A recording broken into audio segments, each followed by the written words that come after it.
I've been coming so it's 12 years this year. I've been coming more than 60 times, and I believe that every 2 or every 3 months when I come, there are new things. It's changing very, very fast.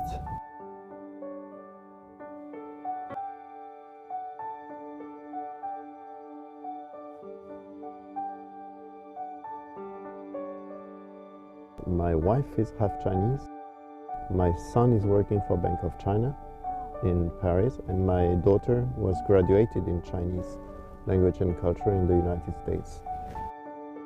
When I first come here was in 2005. I arrived in Shanghai the first time, and I was surprised by the level of, let's say, modernity in terms of buildings and organization and so on, because even if I knew about China, I didn't realize it was so much in terms of everything was big, you know, the buildings and so on, and even at the airport.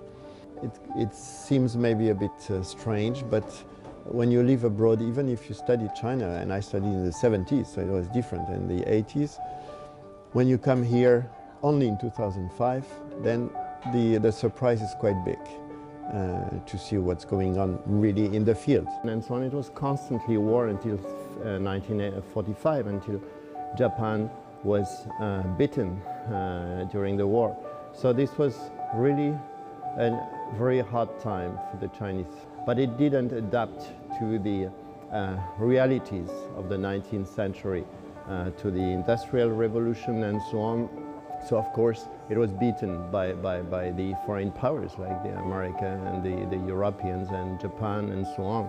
It was also a transition period for China, which maybe lasted too long, but at least it brought China to 1949, I mean to the new China.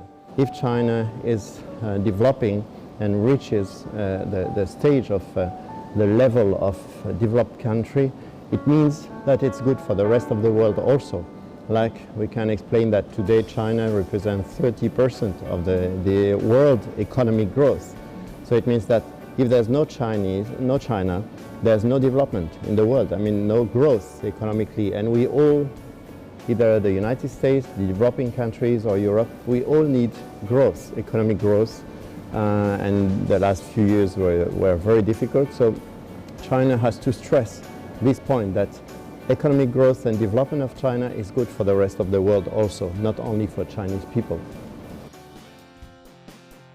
And what I was struck by when I came first to China, when I talked with the people in the street and I asked them, like taxis or other people, when you take some time, you ask them, what is your future? And they say, life is hard, but our children will have a better life because we are progressing. This is a huge difference, because even in Europe, if you ask today French people, German people, other ones, you ask them, they say our children's life will be worse than what we had for the last 30 years. People believe that the way that their country is going is the right way for the development, that they have hope, I mean having a vision for the future, because this is what we, in many countries, what we lack is a vision for a long-term future, not only for the next 2 years and the next election and so on, but for the next 30 years, 50 years. This is very important.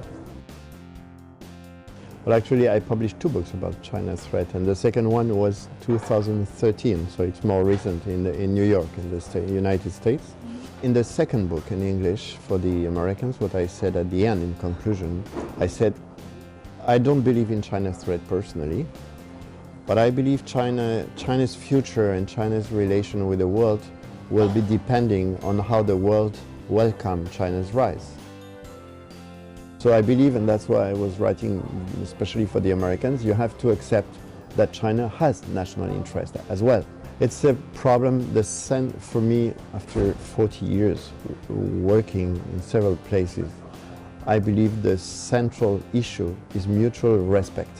When you have mutual respect, whether in religion, politics, countries, you don't have problems. You just need to respect the others. I think the last 40 years of reforms have been obviously, historically, the sole example of such a fast development, economic and social development, and even political development. It never happened in history. We all know that. No country in the world in history has developed so fast. So, of course, there's a reason. I mean, we cannot say it's a miracle, because usually abroad we write about the China's miracle. It's not a miracle, because miracle in the religion means some given by God. I mean, it was not a miracle. It was the work of people. Good policies with good people working.